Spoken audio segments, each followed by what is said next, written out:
il m'a demandé cette question. Montre un peu la question. Je pense que c'est la quantité ou je sais pas quoi qu'il y a Montre-moi dedans. la question. Regardez bien. Je pense qu'il parle de ça, lui. Sur tous les extincteurs, vous avez ici 6 litres eau pulvérisée, d'accord? 21A, 233B. Ça veut dire, moi, en tant qu'extincteur, je peux éteindre jusqu'à 21 kilos, parce que c'est des solides. Je peux éteindre jusqu'à 21 produits solides, bois, papier, chiffon. Ça, c'est la capacité d'extinction de l'extincteur lui-même. Il peut éteindre jusqu'à 21 kilos de solide et il peut éteindre jusqu'à 233 B. Ça veut dire 203 litres de gaz d'hydrocarbures. D'accord? Donc ça, c'est la capacité d'extinction de chaque extincteur. Si je prends le CO2, hein, le CO2, il est où? Il est là. C'est marqué 34 B. Il peut éteindre jusqu'à 34 litres de gasoil ou d'essence ou d'alcool ou d'huile de moteur, etc. Tout ce qui est liquide inflammable. Donc ça, c'est la capacité d'extinction, mon ami. Autre question.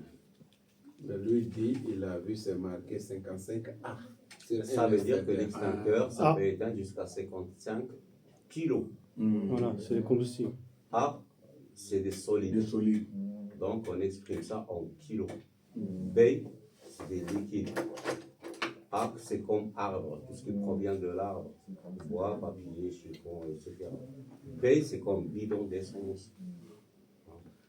Classe C, gaz. Classe D, les métaux. L'aluminium, le sodium, le magnésium.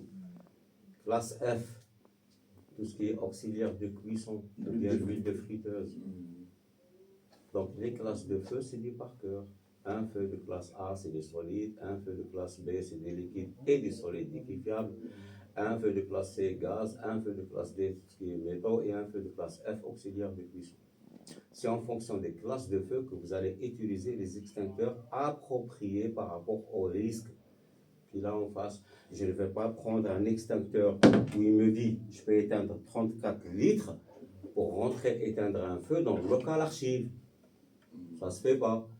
Parce que dans un local archive, il n'y a que du papier, des cartons. Donc je ne rentre pas avec un extincteur CO2. Lui, c'est pour le liquide. Je le mets de côté. Donc je prends un extincteur eau pulvérisée avec additif. Ou alors, local archive, je peux prendre un RIA.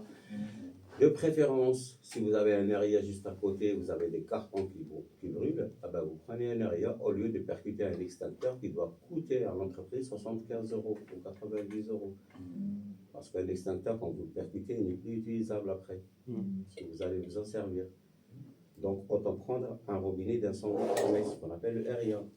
Sur les extincteurs CO2, on le met à côté de chaque armoire électrique ou bien imprimante. Pourquoi? Et en plus, c'est marqué B, liquide. Oui, mais dans les armoires électriques, quand il y a un court-circuit, tout ce qui va brûler à l'intérieur, c'est du solide liquéfiable. Ça veut dire, vous avez le disjoncteur en plastique, différentiel en plastique, le câblage en plastique. Donc, c'est ça qui va brûler.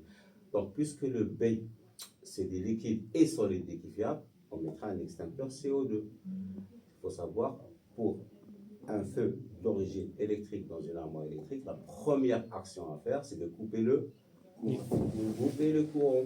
Et après, utiliser l'extincteur le plus efficace, c'est le CO2. Maintenant, vous ne trouvez pas de CO2. Ah ben oui, ben je prendrai l'extincteur eau pulvérisée avec additif. C'est marqué dessus, utilisable sur une tension inférieure à 1000 volts. Vous avez déjà au préalable coupé le courant. Vous pouvez utiliser, sans vous approcher bien sûr, le diffuseur de l'armoire électrique, et vous pouvez utiliser celui-là. C'est bon? Ouais, c'est bon.